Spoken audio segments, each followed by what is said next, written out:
विशाल mega mart इस समय काफ़ी सुर्खियों में है। आपने भी इसके कई मीम्स देखे होंगे सिक्योरिटी गार्ड की, जो काफ़ी मीम्स इस समय इंटरनेट पे वायरल हो रही है। आपने भी इसको कहीं ना कहीं इंटरनेट पे देखा होगा। लेकिन क्या है विशाल मेगा मार्ट, क्या है इसके पीछे की पूरी कहानी, कौन है इसके मालिक और कैसे आए विशाल मेगा मार्ट, इसकी पूरी कहानी मैं आपको बताता हूँ। विशाल मेगा मार्ट रामचंद्र अग्रवाल का है, जिनका जीवन काफ़ी चुनौतीपूर्ण रहा है। रामचंद्र अग्रवाल को 4 साल की उम्र में पोलियो हो गया था।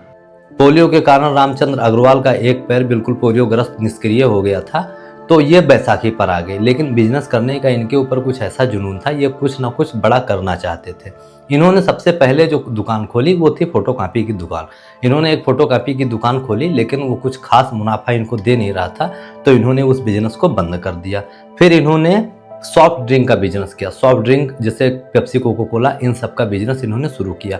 लेकिन उस बिजनेस में भी इन्हें कुछ खास सफलता नहीं मिली, तो उस बिजनेस को भी इन्होंने बंद कर दिया।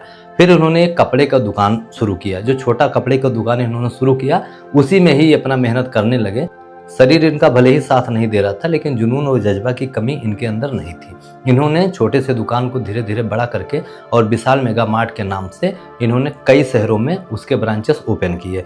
जो उस समय 11,000 करोड़ रुपए का वो कंपनी पूरी बन के तैयार हो गई। लेकिन सफलता मिलना और सफलता बचा के रखना, इस दोनों में बहुत अंतर होता है। लेकिन इन्होंने एक ऐसा डिसीजन ले लिया, जो कंपनी 11,000 करोड़ रुपए की थी, उसको इन्होंने सिर्फ 11 करोड़ रुपए में बेचा। इनके एक डिसीजन से इनको रातों रात अमीर बनना था और भारत के हर कोने में विशाल मेगा मार्ट ओपन करना था। लेकिन इनकी जो पॉलिसी आई, उस पॉलिसी से इनकी कंपनी काफ़ी प्रभावित हुई और आधे मुंह गिर गई, जिससे मात्र 11 करोड़ रुपए में इनको कंपनी अपनी बेचनी पड़ी।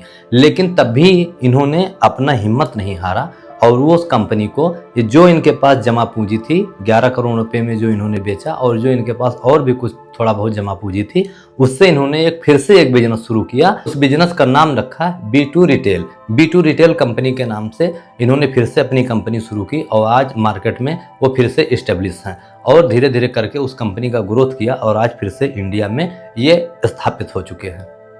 तो ये थी रामचंद्र अग्रवाल की पूरी कहानी और ये था विशाल मेगा मार्ट की कहानी।